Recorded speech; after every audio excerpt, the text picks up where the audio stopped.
because they've been passive, they kept this mindset for so long, they can't even, it's a struggle for them to even tap into the, all right, I'm gonna take control of this, I'm gonna do yada, yada, yada. So they're passive, then, oh, I need rescue, I need saving. So then they spend their entire life trying to make the world or institutions or politicians bend to them so that they get that coddling effect.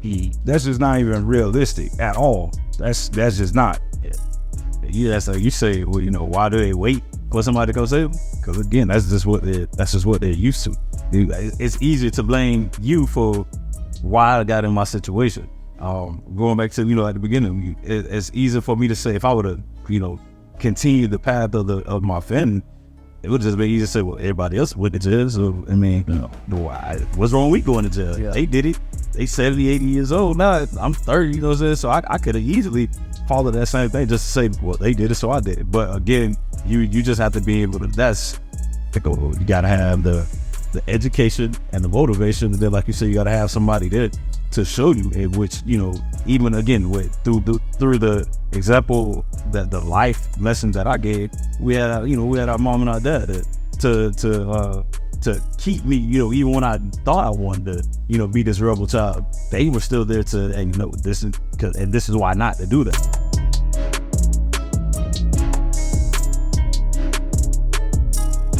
All right, fellas, let's get it going, man. You have now tuned into another episode of the EL2A podcast. I'm your host, Jamie Gilmore. To the right of me, we got Mr. Myles McConaughey, Mr. Military Man, Mr. Krabs. To the right of him, you got Mr. Eddie Rocket Sin, E-Rock, the Rocket. If you don't know how to call him the Rocket, Google the man's name, Eddie Rocket FAMU, and you'll find out.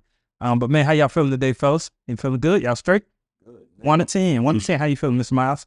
I say 10. Man, it's a good day. As I always say, productive. So I can't, today went by fast. So yeah, flew by. Long weekend too. So yep. Tuesday feeling like a Monday to me, but you said Wednesday. I don't know how, but it went out. Rocket to them, a 10, man. Good. Yeah, good. 10. Why you 10, bro? It's clean. Well, I'm a 10, man. I just had some lunch. That's one thing. The day was good. We was able to go into schools with the kids, man. That's always a good thing. But yeah, I'm alive. School went good. Yeah, love. I'm gonna say what you about to say? I'm gonna say what much? Oh, okay. Appreciate it. Stay flashing, bro. Stay flashing. Me myself, I go with a 10 today as well. Sometimes you either say every day ain't perfect, or it always can be better. But it's been a great day. Starting on a Tuesday, came in and got a lot of stuff done this morning. Had a couple meetings. Had at 10. But good energy. Nothing bad happened. Just good energy. Staying positive. Posted something this morning that said, "Choose to be happy." Yep. It's a choice. Every day you wake up, you got a choice to be happy. Choose to be happy out there. Choose to be happy. It's funny. Choose to be happy. Every Monday, you got some people that choose to be, it's Monday. It's me. I got to wake up on Monday. Today going to be one of the longest days. So now today is Tuesday because of the holiday yesterday. Mm-hmm. Are they upset today because the day was Tuesday and first day of the week? For sure. It's just curious. It's a mindset thing for sure. So everything people do, it's a mindset thing that are the habits. You know what I mean? Like you say, just because you got a day off, you still somebody gonna complain about the week, and they got less of a day of the week. It's just we program. I think about even me stuff I used to complain about. You think about it like, bro, come on, bro, like we're wasting time. You know what I mean? When you're in life, you just got to get it going. So, but yeah, man, y'all know we got a couple things to talk about today. And most of our topics, they always come from real life situation, things that are happening in our life. A couple things I want to touch on today, but I actually I'm going to go here first. We're going to go because this top. So this camera on me. So today, well, not today, but recently, some young brothers got together. Me, myself, Myles McConaughey, some other young, Dominique McDonald to say his name. We got together and we said, man, we want to do something for the young people in Ocala. We want to put together a political forum for the young people in Ocala to bring young people to the polls, to give them insightful information. We have a candidacy, whatever you want to say, political thing that's going on right now for District 2 right now, and most people don't know about it. It's just people that are tapped into that world, which is older people that go to their little forums and hear them speak, but the average person in Ocala is not going to hear them speak. So we said, man, we want to do something about it. We have influence. We want to tap into our influence and see how many people we can get to a forum. a non-partisan format. So we, us three gentlemen, and with some other people involved as well, one other person involved as well. When we started this communication, it was very simple. We said we're gonna do, this, this, and this, and we're gonna find a location. I reached out to one of the candidates. I said, hey man, we're gonna try to do this thing. Do you want to be involved? At first, he was hesitant. He was like, man, I've done enough. But I sold him on the fact that this was for the young people. He's a man of the community. He says, for the young people, I'll be there. The other gentleman, he was all for it because this is what he wants to do. Come back to fast forward our story, to not to bore you. Everything's laid out. We find the location, but the information is only amongst the people who are the originators, the leaders of this event. I get a call from the candidate, one of the candidates, saying, Mr. Gilmore, there's a flyer out. What is this flyer I'm seeing that's saying about a debate? I'm like, man, I don't know what you're talking about. I haven't seen this flyer.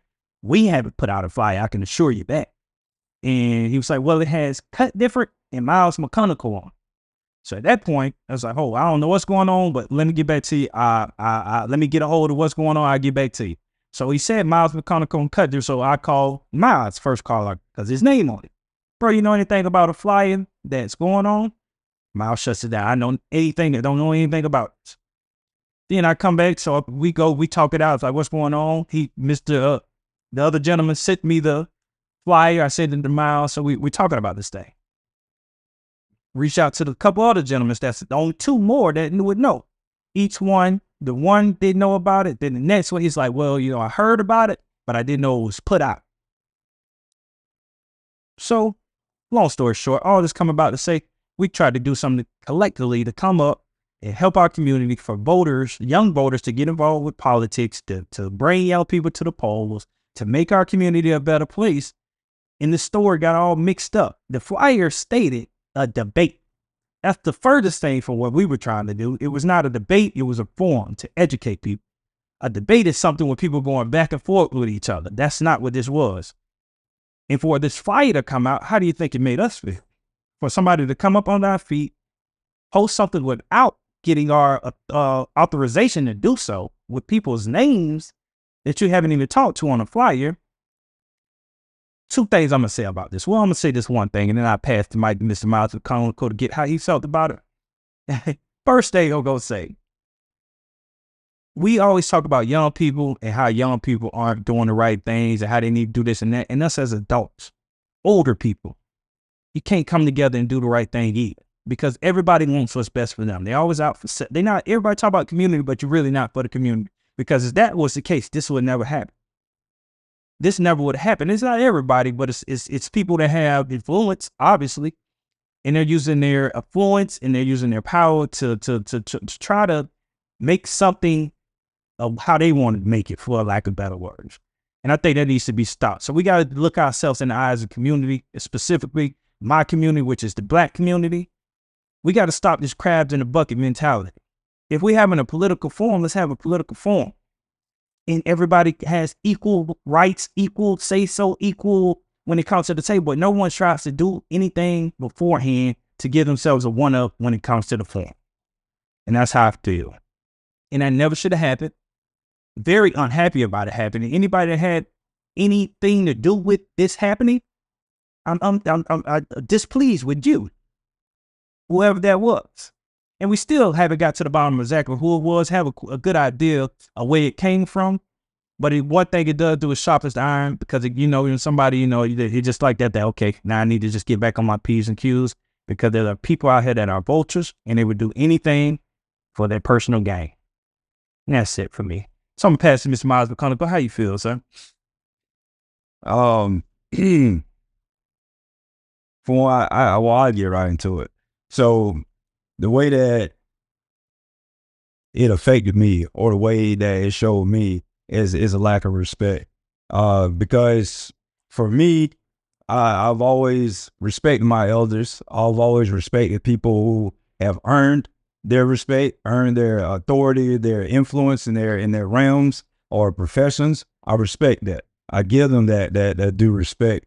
But in this case, especially when communication was supposed to be filtered through me, that is a double bad look at the end of the day with how it came out, because now that puts my integrity in question with the individual who felt snaked by the situation. And again, what you see is what you get with me. I tell you up front, I don't work in those wheelings and dealings that side talk, or talking behind this person back, doing all type of shady moves. That's not how I am. That's not what I represent. And it's why I took it so serious, and it's why I take politics so serious to this day, because that's the issue that's going on in politics. That's why political culture in America as a whole, not just here, is so messed up, because every time you have people who are opportunists, they'll see the good that people are trying to do, and then it gets hijacked. So like, as you said, iron sharpen iron. So now that this situation has happened, I'm thankful that it happened at the time in which it did, because now we learn from it. We understand more. And now, as you said, it just kind of wakes you up to stay on your game, and to always vet those that you're working with. Don't get caught up in the eagerness of saying, okay, well, finally other people are coming together to try to do something good. Because a lot of times people, they come together to do something good because they want to have a segue, or they want to implement in their influence so that they can gain the opportunity. So, we just got to do better. The older generation always says that young people aren't doing enough. And that's why they feel like they can't pass the torch, because we haven't earned that respect to have the torch passed to us, because we're not out there doing stuff. Or right here before you have three black men that have put in the time, the effort. Our track record speaks for itself. We out there, we doing it. We spend our time, our effort, our money, everything. We could be doing some other things, yet we choose to do this. We choose to try to genuinely help. We try to do the right thing. And the only thing we ask is genuine support. It wasn't given. So this is a time for a gut check for everybody that's out there that claim that they're doing things for the right reasons, or that they actually care about the community. If you go to help and the first thing that comes to your mind, how can I, what's the incentive for me? What can I get from this? You already doing it in the wrong spirit. Point blank. You do right because it's the right thing to do. Bottom line. So we gotta do better with our respect. And we got to do better with our integrity. Don't sit there and dissuade the young people from trying to do good because of how you acting. Because if it was anybody else, I wouldn't blame somebody to say, you know what, this too messy. I'm just not going to do anything. I'm not going to continue to try to do good because how just crabs in a barrel everything is. So, we create our own mess, essentially. For sure. And then I wonder how I got there. Yeah. How I got there. And that's looking for it. Yeah, right. And that's the thing. We this whole thing, because it's deeper. It's deeper than the surface. Because so many times we get caught into trying to look at everything at the surface level. But then when something like this happens, a brother like me, I always dive deeper to the root. And it's like, even for us to have to deal with this, circling back, for us to even have to deal with a situation like this, to where people who you would expect more from are the ones that are possibly shutting down a moment that could have been so pivotal for our community. Well, we could have packed the room out with young people that are eager or ready to learn. But because of one person's actions, or a couple people's actions, or, their pride or whatever they were trying to do, they undercut that moment for their best interest, not for the community's best interest, but for theirs. And for that, man, we got to stop that. I would never in my life, be unfair, go snake somebody for my personal gain. If I'm going to win, I'm going to win. And I like my odds and whatever I try. So I don't think I got to do no snake stuff to win. So, but we just got to start that. But I kind of want to swing it to Rock, man, just to close it up. I know you more so on the outside of the situation. Mm-hmm. We added you in the communication, but just being on the outside, how and hearing and seeing what you think, how did that make you feel from your perspective? Yeah, I mean, honestly, you just, from the beginning, when everything kind of kicked off, I was already easy about it. But I always trust definitely a trust with, your judgment. Then with Myles been in that political realm, it's just like, I'm always trust. I'm gonna go with y'all regardless. That y'all my boys, I'm my brothers. I'm gonna go with it. So I was, in support of the decision that y'all were making. But at the end of the day, I still felt indifferent because it just didn't seem right. And then after it came to when I started, really finding out what was going on, it was like, maybe I should have said something from the beginning, but I don't ever want it to be where my personal opinion gets in the way of the best interest for Cut Different, if that makes sense. So, but then again, when it came to to life, like what was really going on or what it seemed to be to us, it was just like, that's crazy that somebody would try to diminish our name, our brand for their gain. And for that, to whoever those people may be, you got to know, man, that's disheartening for the younger generation to look up to you as a leader when we look up to you. But now, what you have going on is, we have to plan, we have to be strategic about what we do in order to protect our names, our brand. So, just seeing that happen now, like, I mean, each of you have spoken on it. Our sharpen arm and just knowing now that, we gotta, when we go into something, we have to go with it with our own plan and not thinking that somebody else is going to, plan it out for us.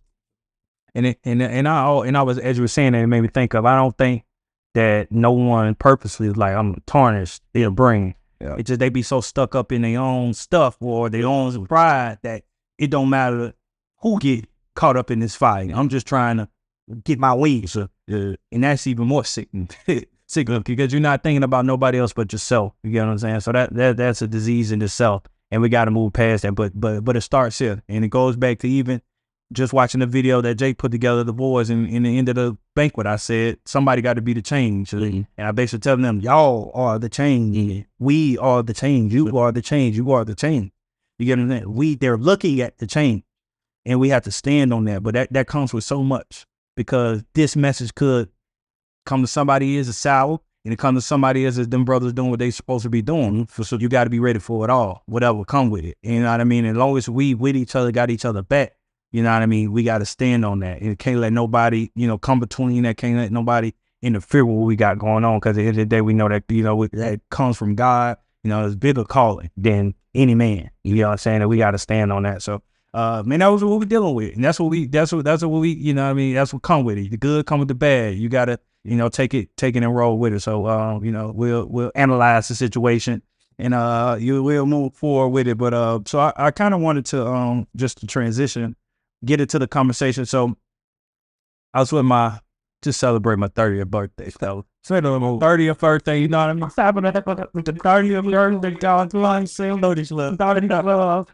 30th birthday. So, man, it's just crazy. Even to think, I think 30 is, the dirty 30 is one of those pivotal ages, because 20s, you still like, okay, I'm still a youngster. I'm still trying to figure it out.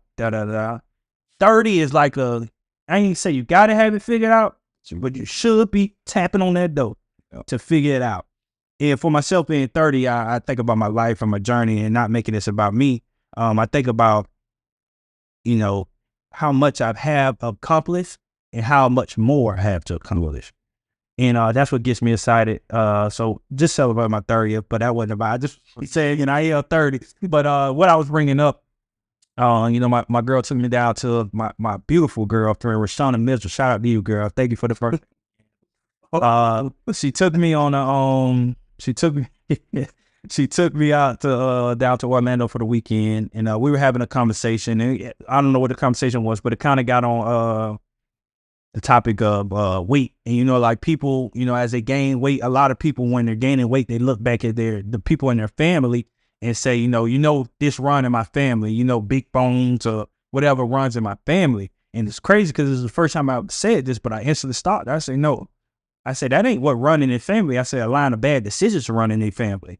They never had nobody that ever stopped to say, okay, I'm going to do something different. I'm going to go work out, or I'm going to stop eating terrible to not be big bone. It just was so many people that took the easy route.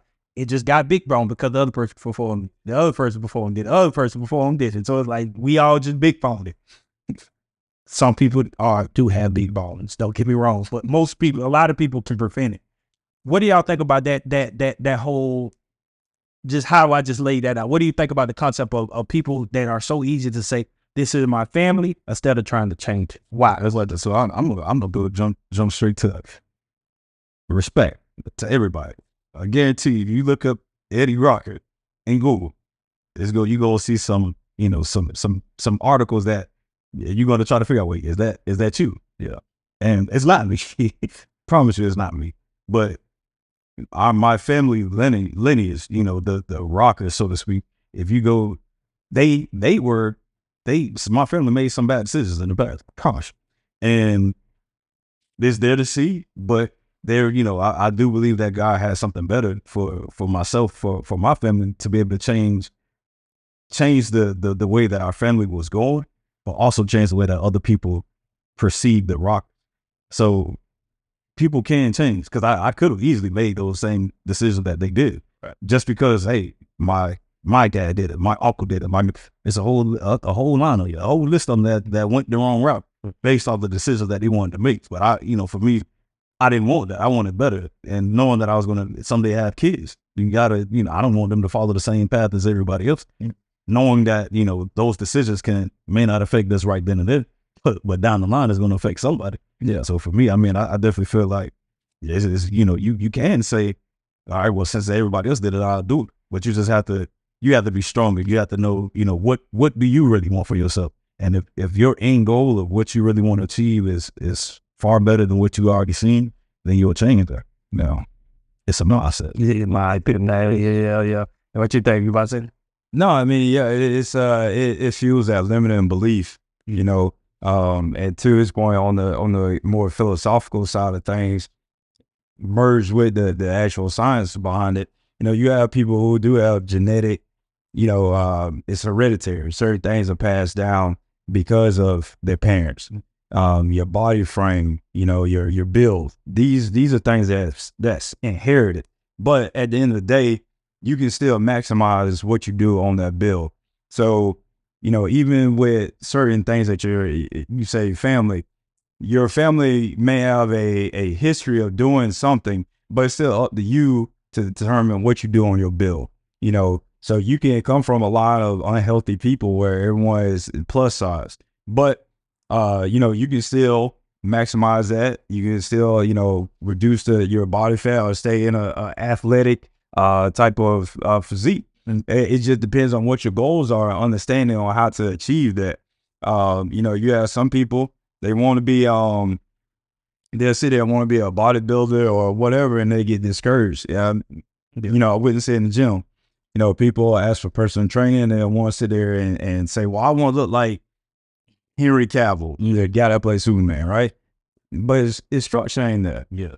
And so you can tell them the truth and say, all right, but your structure not built for that, and they'll be discouraged. But it's like, but you can still put on as much muscle as your body can handle to be the best you possible. Right. It may not look like that person over there, but you still doing the best of what you can do, what you can actually tap into at your full potential. So it's the same thing when we talk about life, more so onto the angle you were going with. Your family can be known for a whole bunch of stuff, but your build, your body, what separates you from everybody else, you can still maximize that. Yeah. It may not look like, your success may not look like Bill Gates or Jeff Bezos or this person, but you still can find success. You just got to understand what that is for you and create a path to achieve that and just stay true to it, and then you'll have it. Yeah, man. And there's so many people choosing the easy route, and I think that's the problem. You think so many times, so I guess when you come accustomed, and I think for myself, speaking for myself, it comes through my athletic build and just my family, how I was raised up. Like, easy route ain't my first choice. It's the best route. You know what I mean? At the end of the day, I know what I want to do. And if it's doing the hard thing to get there, I'm going to do the hard thing. If I can do it doing the easy way, I'm going to do the easy thing. But it's the goal. You get what I'm saying? It's the goal. It's the end goal that pushes me to do what I want to do. And is it a lack of vision? Do y'all think that is? Because, hear me out. So, because it could be a lack of vision. But if we're going to go with the weight thing or whatever, there's some people that can physically see every day that they don't look the way they want to look. and they don't do what it takes to look how they want to look. If I think I said that right. You know where I'm going? Yeah. So is it a lack of vision? What it is? It's a lack of vision because they could see. Yeah. And they probably even look at old pictures of how they used to look. So the vision is there in that category. But what is it? What's missing? It's still a lack of vision of sorts, right? Because let's take it from a different route. If you have a kid that grows up in a certain neighborhood, and his entire life, you know, that's the only neighborhood he ever known, only type of lifestyle he ever known, and he know from generation to generation to generation, his family been in that same neighborhood. He know another city's out there, but he don't know how to get there. Same thing with the body. You know, you can sit there and see generation to generation to generation, heavy set. You may understand that I could have a slimmer body, but you don't have the visual of not only seeing that happen, but you haven't seen a family member or someone close to you make that transition. So even if you can physically see that thinness or a good neighborhood is out there, you never see someone go from point A to point B, going from the bad to the good, or from unhealthy to healthy. So it's still a lack of vision. They don't understand that is tangible, is actually possible, and they don't have anybody close to say that, yeah, it's possible, and this is how you do it. It's gonna be tough, but you still get it done. Is that excuse in today's time? We live in a digital age, bro. No, So I hear what you're saying, but you can go find that information. no, you can. So what's the excuse now? It's not an excuse. It's like a motivation. Yeah, it's just a vision. Because to your both of your point, you know, somebody has shown you, or you have seen, okay, well, this is what somebody, if I want that type of body, this is what I have to do in order to get there. You see who you are. You see your motivation to get that body isn't there, because you know what you would like to look like, or you know what you want your life to turn out to be, you know, from the standpoint of the viewpoint for, you know, having a childhood of a life of always crime, basically, always dealing with crime and penitentiary to penitentiary. I see how that go. I'm tired of, I got to call and be able to talk to the man for 10, 15 minutes. I don't have to speak to my family like that. Yeah. So even though I see that, the motivation for me is like, I don't think I could do that, going days without seeing my kids, or only being able to talk to my family for a few moments. The motivation was behind it. I seen it, and the motivation told I had to tell myself, all right, young brother, that ain't for you. That ain't the lifestyle that I want. So the motivation behind it to make sure that even when I still got upset, I'm still his biological, you know, so I'm still him. I'm his seed. So I can still act like him, which that there were times that I did, but there were other parts of me. There was another part of myself, my mindset, my brain that was like, all right, Eddie, calm down before you end up where you seen already. So that it was motivation. Just again, I just feel like it's motivation.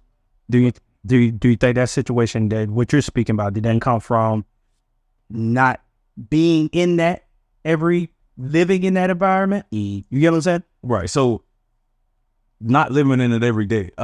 So because you remember growing up, we, you know, I used to be over it when I was like, you know, so we both used to, you know, be over at my grandparents' house. So from the ages of 5, and I say from birth to 5, I was able to see and I remember a lot of things.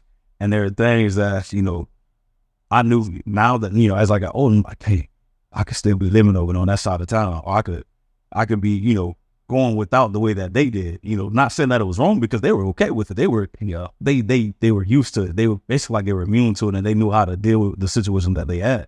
So being able to get out of that, and then still being able to go back and see them in that moment, or that life that they're living, I knew then that I didn't want that anymore. Yeah. So being able to, I guess it's like you say, it's a lack of vision for sure, but it's also a lack of motivation. I was in it, not where we were in it every day, where we lived that, you know, each and every day. But I was in it for a moment. I put my foot in that water, and I seen it was hot. Yeah. I ain't going back in that water. I don't like the way that feel. That's burning my skin. And I knew that wasn't something that I wanted. So being able to, I guess, experience it or see it in a way, I knew that, okay, that's not for me. That's not the lifestyle I want to live. So yeah, I think the biggest thing you say, I wanted it, when I heard you say, I wanted better. And then, and the reason I asked, so if you lived in it all day, because it kind of, I don't know why this came to my mind, but the Fresh Prince of Bel-Air. So I'm from West Philly, and then I go to Bel-Air.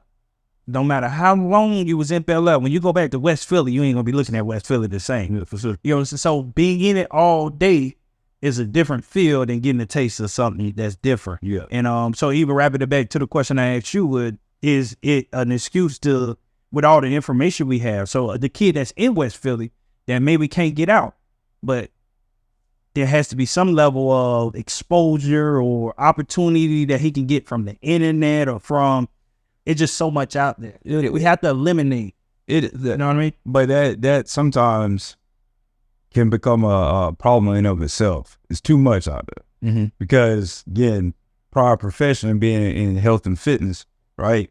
All day long, I used to hear people say, "Oh, I read about this," or "I heard about this." It's wrong, but it's out there, and it'll come from an article that's established everything else. The biggest obstacle to health and fitness is as they say, misinformation. Because a lot of times these sites, all right, they're trying to sell you something, either directly or indirectly.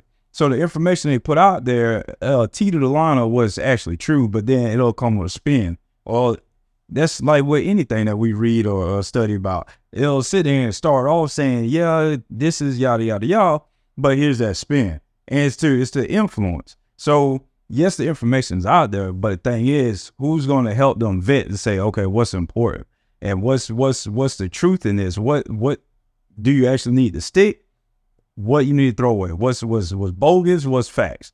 And so for some folks, they don't have that person to decipher the info for them. And so if you don't have that person there, right? I didn't have that person, but you have to be willing to, back to the point I feel you're trying to make, you have to be willing to fail. And it's not really a failure because you're consistently trying to improve yourself. So I struggle with weight for most of my young adult life. I tell people all the time, I was unhealthy more than I was healthy. You know, so you talking about losing the 5 pounds, gaining 10, losing 2 pounds, you know, all throughout school. Then I did high school, and that's when I transformed. You know, I got into wrestling, which is the conditioning is crazy in that. Started weightlifting, started hitting from different angles to find things that I like to do. It was enjoyable for me to do, and then that's when the weight started coming off. And then, you know, then you start looking at putting on muscle.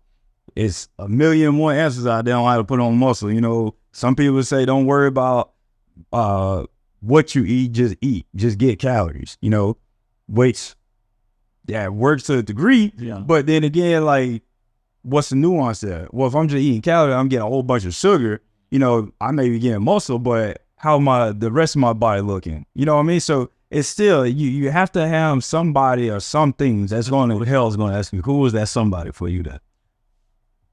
Well, for me, I would say the person who motivated me to just keep trying to find my angle would be my uncle, who was also in the gym. But at the same time, you know, he didn't have the perfect answer for things, or some of the things he would say would be something that are outdated or, you know, a little bit off. But at least he would invest in me enough to try to keep the wheels turning type of thing. And so that's why, too, I became a trainer at the time, because I wanted to help make it easier for somebody else. Yes. So now we talking about politics, same thing. I understand that it can be intimidating because there is so much information out there, and you have so much influence from other people saying, no, this is the right way. And that's their opinion most of the time, is that that's the best way to do it. So now it's like, well, who's going to step up and say, all right, I looked at both sides there. I read the stuff, so you didn't really have to. I still encourage you to. I do tell my clients that. I encourage you to still keep trying to learn or pick up other things. I'll be here to help you along the way. And so that's what, like, come to me with questions that you did read or you picked up, because then at least that's showing me that you're engaged, you're trying. I would sit there and say, okay, well, that's a little bit bogus. That's true, you know. So it's important to build up that roster of people that can be trustworthy to help decipher that for you.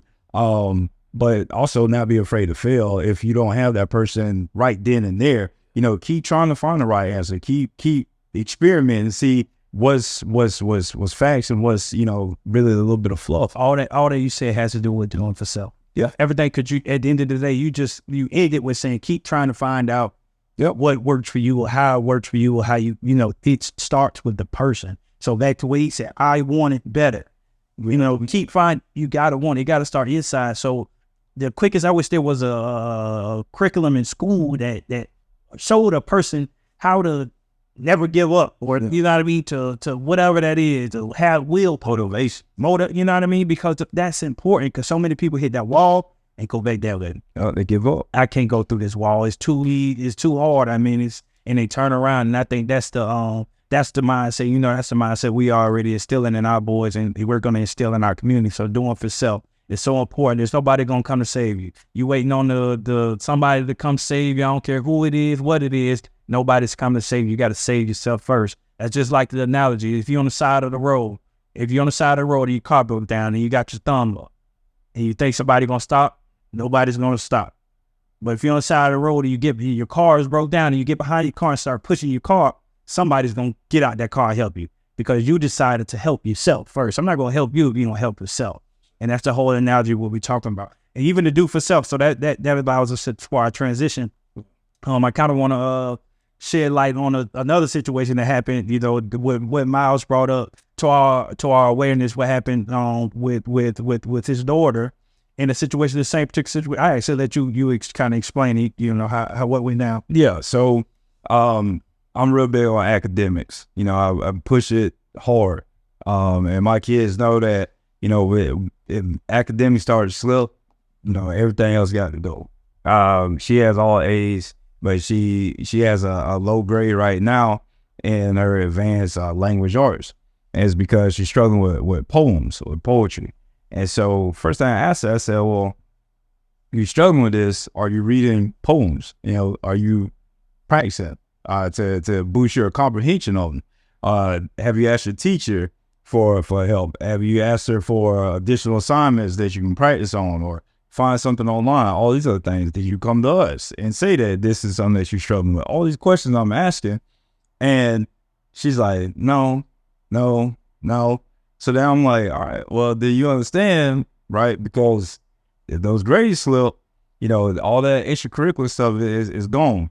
But you know, that's the issue. You know, people sit there and understand that they're failing at something or they're struggling with something and don't open their mouth. But then, you know, when it hits, it's like, oh, well, you know, yeah, it's because I was showing this or the teacher. And that's the one thing. Don't come to me first and we talking about the teacher or none of that, because, you know, there are still things that you can control in that situation to help yourself.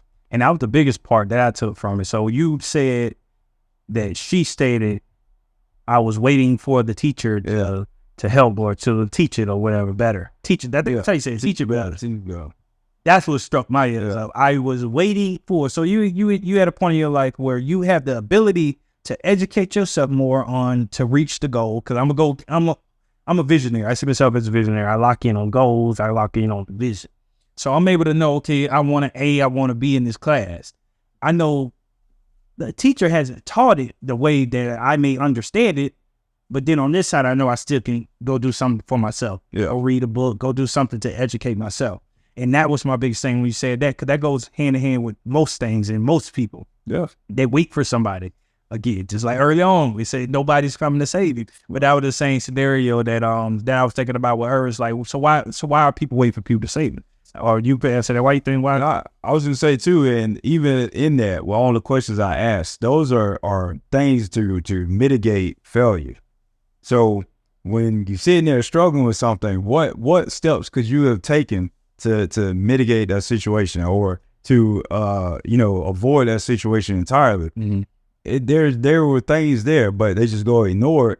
And so people just they're too passive in areas of their life that means the most. Mm-hmm. You know, education, finances, all these things, people are too passive. And then when it goes wrong, because they've been passive, they kept this mindset for so long, they can't even, it's a struggle for them to even tap into all right, I'm gonna take control of this, I'm gonna do yada, yada, yada. So they're passive, then, oh, I need rescue, I need saving. So then they spend their entire life trying to make the world or institutions or politicians bend to them so that they get that coddling effect. Mm-hmm. That's just not even realistic at all. That's just not. Yeah. Yeah, so you say, well, you know, why do they wait for somebody to go save them? Because again, that's just what they're used to. It's easier to blame you for why I got in my situation. Going back to, you know, at the beginning, it's easier for me to say if I would have, you know, continued the path of my family, it would just be easier to say, well, everybody else went to jail. So I mean, you know, what's wrong with going to jail? Yeah. They did it. They 70, 80 years old. Now I'm 30, you know what I'm saying? So I could have easily followed that same thing just to say, well, they did it, so I did it. But again, you just have to be able to, that's the goal. You got to have the education and the motivation. And then, like you said, you got to have somebody there to show you, in which, you know, even again, through the example, that the life lesson that I gave, we had our mom and our dad to keep me, you know, even when I thought I wanted to, you know, be this rebel child, they were still there to, and you know, this is why not to do that. So again, it's just people make it's easy for them just to follow them. But you know, you use the example, people living in these environments, you know, these type of neighborhoods, and okay, so what do you want to change that, or are you okay with being in this type of lifestyle? You know what I'm saying? It's my mama lived it, my cousin lived it. Okay, well, do you know what type of environment that is? Do you feel like that's a safe environment? No. So what are you gonna do to get out of that? Right. You know what I'm saying? But again, it's just, well, I could get, you know, government assistance. Or it just make it easier to put it off on somebody else versus actually being self-motivated and getting themselves out of that. And it's easy to stay in the visionary phase of things, right? Because when you're in the visionary stage, you get a lot of support, shall I say. So what I mean by that is, if I say I want to be a straight A student, people gonna say, man, that's a good goal. Yeah, be a straight A student. All right. But then what's it gonna take for me to get a straight A's? How many people, I know so many people that constantly say, man, you know what? I'm gonna get serious. I'm gonna go back to school. I'm gonna do this. I'm gonna do that. They'll make a post about it. All this. They'll get heart reacts, care reacts.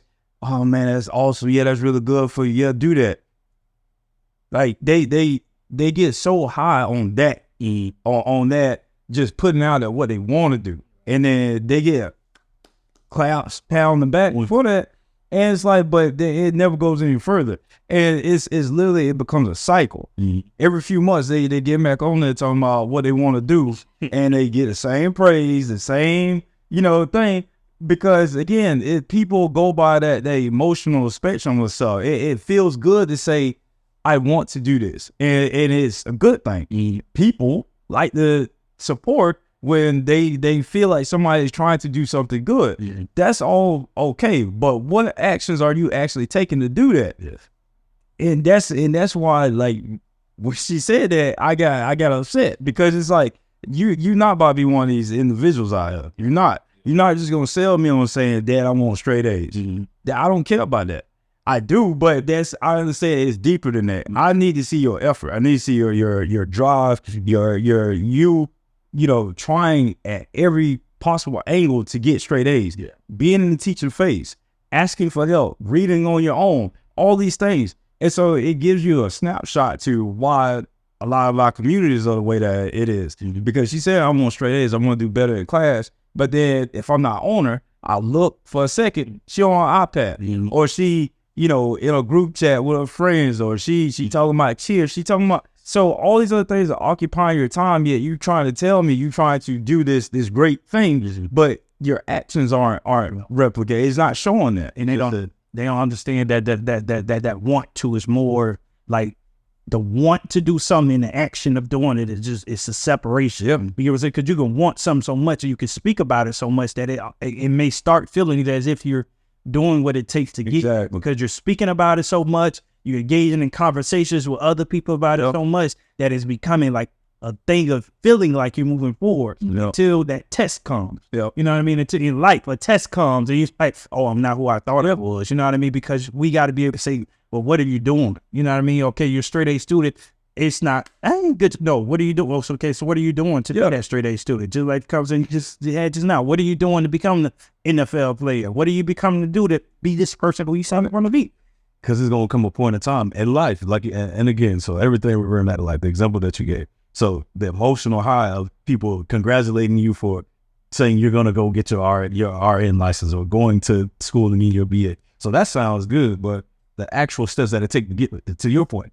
So now when that test, when that test does come to you, whether it's in school or in life, what did you do in order to get over the first one? Because that high of actually reaching that goal, if you already knew what it took to get there, so if you knew what obstacles you had to face to get there, when that comes to you again, it's gonna be easy. Yeah. So now when you face with real life, then Rick do, yeah, the Cardinal do, you know what I'm saying? Or like, okay, so somehow your daughter, she, because you're asking her, all right, what steps did you take? Did you read? Did you come to me? Did you get a tutor?